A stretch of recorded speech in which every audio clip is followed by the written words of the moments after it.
Board. Hi, everybody. I'm Chris Metzler, one of the programmers here at SF Indie Fest Green Film Festival, California. I hope you're doing well. We're still kind of in this kind of weird world of the pandemic, so we're doing hybrid. So some of you have had a chance to kind of see the film live at the Roxy.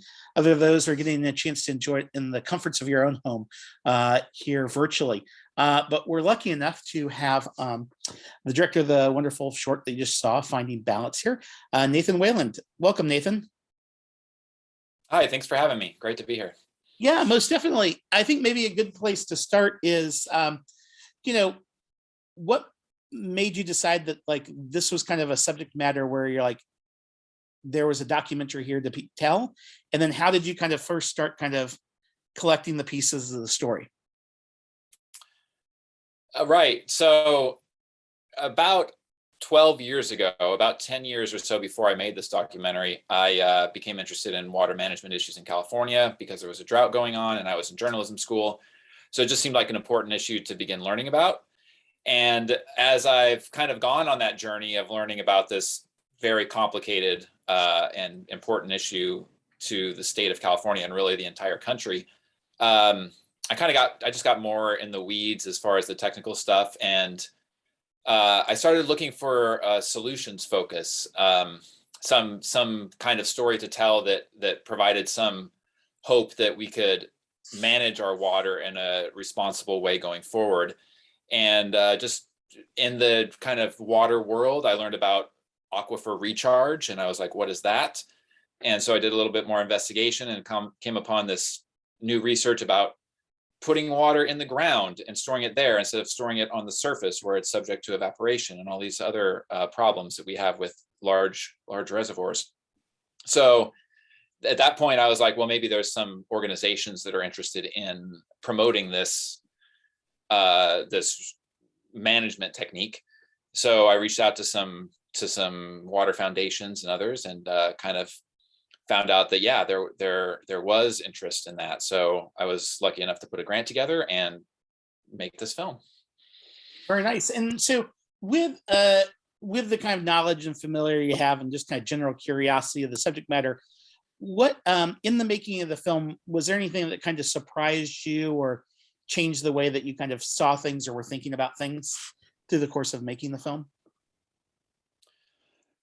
Yeah, I didn't know all the more technical issues that were involved with this technique. It seemed really simple. You just kind of like flood a field and let the water percolate and voila, you have more water in the aquifer, which is largely true. But then there's all these kind of water quality issues, safety issues that go into it. The fact that we've been kind of loading up soils with pesticides for a long time, the community safety aspect. I didn't really know that how big of a part that was, and that was still an ongoing open question about like how the pesticides and fertilizers that we've been using for generations would percolate the water table, how they move around in there, whether they're accessible or not for drinking water. Those questions, I didn't know that there was no answer to those questions really, and that we're still figuring that out. So that was really surprising to learn, and ended up being an important part of the film for me. Very cool. And with we in the kind of Bay Area, there seems to be kind of different ways that kind of urban and rural communities kind of see water, and so as we kind of get a chance to kind of immerse ourselves in your film and think about it, like what are some of the ways that kind of we as kind of residents of San Francisco or Oakland or the East Bay, like what do you hope folks take away from it, and what can we do as just even voting citizens to kind of like, I guess, help push the water management into the 21st century, I guess? Yeah, that's a great question, because it's really true that urban dwellers and rural communities kind of view this issue very, very differently. One thing I'd say for urban dwellers or everybody really to keep in mind is that agriculture is by far the biggest user of water in California. I think most people who are familiar with this issue know that. Another thing is that the idea that that growing, I think in the cities, a lot of people believe that growing food is a waste of water. And I would push against that and just say that it's probably the best use of water is growing food in this country. The question is how to do it in a sustainable manner so that we don't, degrade the land and make life more difficult. So working around the edges, literally fixing leaks is a really important part of water conservation that is overlooked a lot. I think there's also can be on the other side in rural communities, there can be a push to just build more dams, and dams don't do much good unless you have precipitation. So, and dams also come with a host of other problems that, environmentalists have been really keen to point out. So just keeping in mind that there has to be a balance between environmental water for the environment and water for food growing. Those are both really important uses of water. We need water for fish, but we also need to grow food, or else we're going to be importing all our food, which can be a major issue as we're seeing in the Ukraine and Russia right now.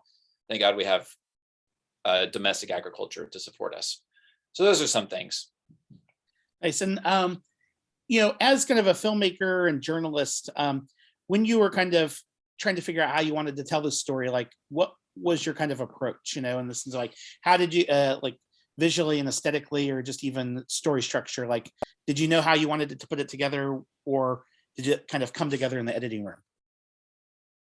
I had a basic outline, you could say, as I kind of approached it. I knew I needed to give a brief rundown of how the water system in California works, because a lot of people don't even realize that, like how the snowpack provides most of the water for agriculture in California. So I knew I needed to do that. I knew I wanted to take in the thoughts of the ranching community and farming community and their concerns, and also researchers and environmentalists who are looking at issues like fertilizer movement and pesticides and such in the soils. So I know I needed to have both of those voices in there. And I wanted to get on the ground. I always want to get on the ground with the people doing the actual research, not just, people writing reports or what have you, but the people who are actually, doing the dirty work, as you saw in the film, of figuring this stuff out with pretty primitive tools, really. So I knew I needed to get those things. I had an outline and kind of a flow I wanted, but then, like you said, in the editing room is kind of where you make it real for people. Hopefully they can feel something as well as learn something. So that's where those two things meet, is really in the editing room. Well, very cool. Well, thanks again for kind of sharing this thought-provoking film, Nathan, and hopefully the kind of things will continue to kind of bend towards a good situation here with water in California. I hope so too. Yeah. Thank you for the time. I really appreciate it. Most definitely.